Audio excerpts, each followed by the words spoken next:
तो सबसे पहले बता दें कि सन ऑफ बिहार कहे जाने वाले मनीष कश्यप भैया की माँ बैठी हुई हैं, क्योंकि हम चाहते हैं कि मनीष भैया का जन्म से लेकर और अभी तक ये क्या प्रक्रिया रही है हमारे दर्शक जाने, क्योंकि सभी उनको जानना चाहते हैं, उनके बारे में जानना चाहते हैं कि कैसे वो पढ़ाई किए हैं, कैसे उनका पारिवारिक रहा हुआ है।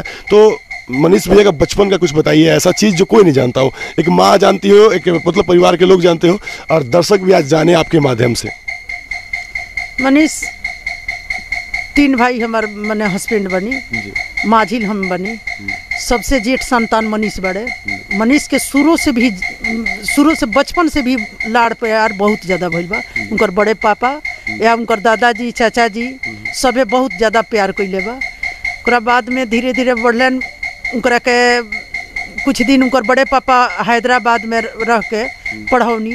ओकरा बाद में वो अलन तो छोटे में लेके गईनी 2.5-3 साल के, तो साल 2 साल होते ही पढ़लन। ओकरा बाद में अलन तो हॉस्टल में डाल देनी सर में थी बेतिया से पूना गईनी, तो पूना कुछ दिन हमरा संगे रहलन।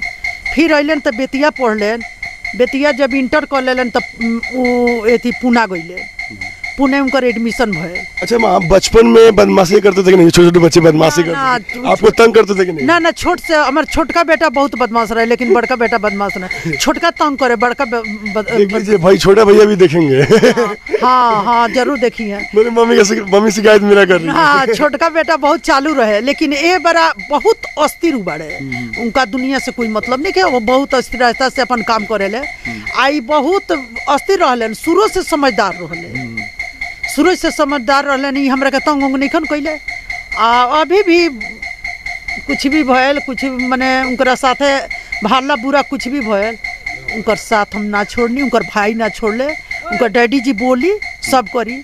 लेकिन हमार मनीष कहलन जे हमार माँ हमार भाई ताकत हो। बिल्कुल सही है, बिल्कुल सही। आज भी अब तो खैर 100 आदमी में 95 आदमी प्यार करेला, तो 5 आदमी जरूर ओकरा के टांग खींचेला। तो कहल मनीष के जे टांग के बदला हाथ खींचे तो आगा मुँह आदमी बढ़ो। तब बिहार में बाटे कि टांग खींचता, तो टांग खींचला से कुछ ना हुई, जन भगवान चाहिए तो हुई। अच्छा माँ, एक बात बताइए, जब भैया मतलब सस्तक चालू किए, न्यूज बनाना शुरू किए, आवाज़ उठाना शुरू किए, आपको डर लगता था कि नहीं?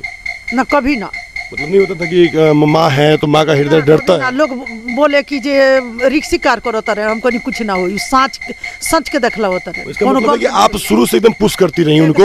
एकदम शायद यही उपलब्धि भैया को मिला माँ के कारण, क्योंकि एक माँ होती है जो कि हर दुख सुख में साथ देती हैं। और मनीष भैया के जो परिस्थिति ये था, चुनाव भी था उनका, बाकी पीछे भी उनके ऊपर काफ़ी केस कर दिया गया, उनको फंसाया गया, और अभी भी डेट में काफ़ी सारे केस उन पर चल रहे हैं। उस समय कैसी परिस्थिति रही होगी मनीष भैया के साथ और आपके परिवार वालों के साथ? थोड़ा आत्मा में तकलीफ रहे, दुख हुक है, लेकिन फिर भी कहीं कि साथ बेटा के ओकरा के हौसला आगे में बढ़ावल जाई, कम थोड़े कल जाई, साथ तो बहुत दिले बनी। आज तो आपका बेटा पूरा देश का बेटा बन चुका है और पूरे बिहार का आवाज़ है वो। ऐसा आवाज़ कि एक बार किसी चीज़ के लिए आवाज़ उठा दे तो परिवर्तन होना ही होना है। तो अभी कैसा लगता है आपको आज के समय में? बहुत अच्छा लगेला, बहुत गर्व होखला, बहुत बढ़िया लगेला हमरा। अभी पापा जी जो डरते थे पहले शुरू में, अब डरते हैं कि नहीं? ना अब बहुत खुश रही नहीं। शुरू में थोड़ा तो हमको नहीं, फौजी आदमी ना डरे के चाहिए, रोग काहे डरी नहीं, हमरा डर ना लगेला। फौजी है लेकिन बाप भी है, तो एक पिता माँ जरूर डरेगा। फिर हम तो माँ बनी, लेकिन हमरा डर ना रहेला। हम त्याग कइले बनी शुरू से। हम अपना बेटा के चलते हम बाहर ना गईनी, कितना लाख कोशिश करनी कि जे बाहर चलो, हम कहनी ना, हम अपना लड़का के छोड़ के ना चले। हमारे लड़का जब यहाँ हॉस्टल में नाम लिखा गए तो यहाँ रह के पढ़ाए अपन, ठीक बात जौन लिखल हुई तो हुई। अच्छा माँ, हमनी के पढ़ौनी इंजीनियरिंग कैलन, एमटेक बीटेक कैलन, बीटेक क के ओकरा बाद में कुछ दिन पूना नौकरी कैलन, ओकरा बाद में पटना अलन तो कैलन। पटना से 2 साल ले छोड़ दिले रहलन नौकरी, लेकिन हम उनका डैडी जी के ना जाने देनी। 2 साल के बाद जलने बनी। अच्छा, मतलब भैया नौकरी छोड़ दिए तो पापा जी को नहीं मालूम था? ना, हम हमार छोटका बेटा जाने, बेटा हमार पैसा भेजे, हम कहीं बेटा हमार भेजे, और ना जानी 2 साल के बाद जानी। तो थोड़ा दुख हुआ का भयल, लेकिन फिर कहनी अच्छा ठीक बा, दुख भइल बा तो उहे सुख दिए, लेकिन उनका पैसा से कोई मतलब नहीं है। हमरे का पैसा देलन तो हम ना लेवे के चाहिए, जो बहुत ज्यादा मेहनत कर। वीडियो देखे थे आप, पैसा दे रहे थे, हटाओ तार पैसा ना चाहिए। उनकर मेहनत देखे नहीं तो हमरा आँख से लूर गिरेला। जो दिन रात सुतेलन को ये तो हुआ। हम करे के डांटे नहीं तो कहलन जे मम्मी आके घरे बैठ जाइए, कहनी बाबू है तना तू रात भर जागो रह तर सुतब को तो कबो डांटे लेन जे मम्मी तो हम घरे आके बैठ जाइए। लेकिन हमरा तकलीफ होखला मेहनत करे तो इसमें पैसा लेवे के ना चाहिए। नहीं कहलन मनीष के माँ के लगे हमेशा 1 लाख रुपया रहे के चाहिए, मम्मी कितना पैसा भेज दी, कहनी ना हमरा ना चाहिए, हमरा मालिक के पैसा बा, हमरा पैसा ना चाहिए। हाँ जबरदस्ती करेलन पैसा लग बहुत प्रयास करेले। हाँ अच्छा माँ लड्डू कब खाई भैया के हमने के बियाह के?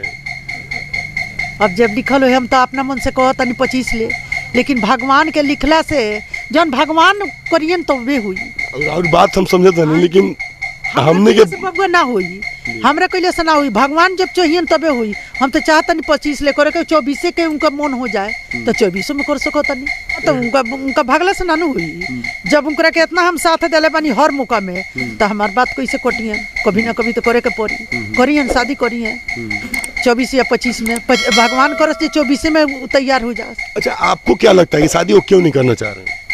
शादी ऐसे कहतरन कि जे अभी हम बहुत बिजी रहतनी, अभी हमरा लगे टाइम नहीं खे, मतारी से हमरा 6 महीना 7 महीना 8 महीना हो जाता तो दूसरा कोई के लड़की के हम लिया ही ओकरा से हम माने जल्दी हम आई ना मिली ना तो ओकरा तकलीफ होगी एक के चलते।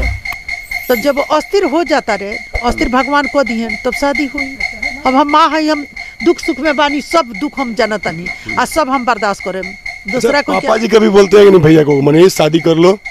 बहुत ज्यादा हमरा ले छोटका बेटा के हम शादी कईनी तो हमरा ले ज्यादा दुखित रहनी, पापा जी बहुत ज्यादा दुखित रहनी। वो तो होता है, बड़े बेटा हैं और नहीं शादी। तीनों भाई के माने जेठ वंश बड़े घर भर में, इतना उनका जन्म भइले से खुशी उनका दादाजी के भइल की जे माने कहे लखना, दादाजी तो गुजर गई, दादी भी गुजर गई। लेकिन आज दादाजी और दादी भी होते तो प्राउड फील करते हैं और गर्व के साथ कहते हैं कि मेरा पोता आज पूरे हिंदुस्तान में अपना नाम और मेरे दादाजी का नाम रोशन कर रहा है। बहुत ज्यादा खुश होती है। चलिए वो कहीं भी है, ऊपर भी है तो जरूर आशीर्वाद वो दे रहे होंगे। आशीर्वाद से वो बहुत ज्यादा दान उपदान करत रहनी हो। अच्छा मैं एक चीज हम सुने हैं कि मनीष भैया दादाजी के जैसे हैं, इसमें क्या सच्चाई है? एकदम सही बात बा। वो जब हमारे पापा जी रिटायर भइनी तब जितना पैसा मिले वहाँ के सुबदार मजर से रिटायर भइल बनी, जितना पैसा मिले उतना दान उपदान में बेटा उन लोग के कोई मतलब ना रहे, कोई के ना दी, वो सब दान उपदान में उनके मुँह के ठीक है इहो बड़े मुँह जैसे। मतलब हम लोग बड़े पापा से बात हुआ था तो बता रहे थे कि मनीष भैया जो है अपने दादा के जैसे हैं और शेर दिल इंसान है। और देखिए सौभाग्य से देखिए कि बड़े पापा जी भी ये फौज में है, दादाजी भी फौज में थे और चाचा जी भी नेवी में है और छोटे चाचा जी भी किसान हैं। तो सभी देश से जुड़े हुए हैं, मिट्टी से जुड़े हुए हैं और देश की सेवा करते हैं। अभी आप तो देख रही होंगी माँ है, आप वीडियो आजकल तो मोबाइल से भी रखते हैं, बार बार भैया को गलत ठहराने का प्रयास किया जाता है, उनके खिलाफ साजिश किया जाता है और काफ़ी सारी धमकी आती है। तो जब धमकी मिलता है तो आपको डर लगता है कि नहीं? ना डर लगल, हमने डर कहे लगी ना लगी, वो जरे वाला के जर्रे दी, हाथी चले बाजार कुत्ता भूखे हजार, वो कुत्ता भूको तब कोई से कोनो फर्क ना पड़ी, उससे और उनकर ज्यादा थी होगी, कोनो उससे नहीं खे, जितने लोग जली तितने आगे मुँह बढ़ी हैं। अच्छा जो लोग गाली बकते हैं मनीष भैया को या जो लोग धमकी देते हैं उन लोगों को क्या संदेश दीजिएगा माँ? गाली देता धमकी देता वो बाद में अपने समझ जाई जे मनीष कैसन बाड़ी, मनीष के माँ कैसन बाड़ी, हम लोग के कुछ ना कह सकता नहीं। वो लोग गलत नहीं खे, लोग कहूँ से ना कहूँ से कोई के ना कोई के साजिश पर करता लो तो करता लो, बाद में आपसे आप ठीक हो जाई लो। वो सही देखलावता रहे, सही काम करता रहे, वो कोई के मैंने रुआ के पैसा नहीं खोल ले, जहाँ ले दिक्कत होगा तो तहाँ लोग के देता रहे। ये तो है, कुछ लोगों को लगता है कि वो आरएसएस और बीजेपी के ये है। तो आपको बता देना चाहते हैं कि जब मनीष भैया चुनाव लड़े थे तो वो बीजेपी के खिलाफ में लड़े थे। और दूसरी बात कुछ लोग आरएसएस का भी ये करते हैं, जो बच्चा का एक उनके फ्रेंड का बच्चा है जो बीजेपी का झंडा लिया हुआ है, इस चीज़ को लेकर भी काफ़ी सारे उनको ट्रोल किया जा रहा था। तो इसमें क्या सच्चाई है, आप क्या जानते हैं? जहाँ जाने तो हम बच्चा के लेकर बहुत प्यार करेले, बच्चा से बहुत प्यार होला, लेकिन ना हिंदू से कटल बड़े ना मुसलमान से, जहाँ सही देखता रहे तहाँ सब कोई के समर्थन करता रहे, गलत देखता रहे तो सब कोई के। क्योंकि भैया गए थे सरफराज के पास और भैया के न्यूज बनाने के बाद सरफराज का जीवन सुधर गया, उसका एडमिशन हो गया और काफ़ी ये हुआ। तो इस चीज़ को लेके तमाम उन लोगों को जो जातिवाद का कीड़ा बांट रहे हैं, समाज में गंद फैला रहे हैं, और ये हम लोगों को, हमारा जो समाज उसको बांटने का प्रयास कर रहे हैं, उन लोगों को मार्क्स क्या संदेश दीजिएगा? तब कहाँ उस एथी के जातिवादी तो करत नहीं खो, बिल्कुल ना बीजेपी के खिलाफ बड़े, ना कांग्रेस के, ना जदयू के, कोई के खिलाफ नहीं खो।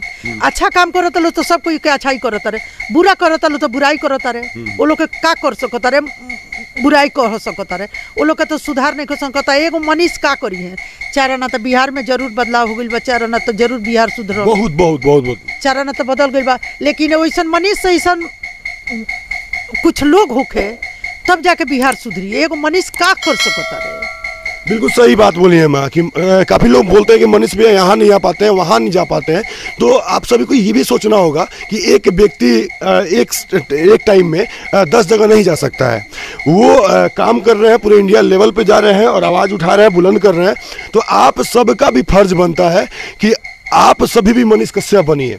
जहां आपके क्षेत्र में कोई समस्या हो तो आप भी मनीष कश्यप बन के आवाज़ उठा सकते हैं, उस आवाज़ को बुलंद कर सकते हैं।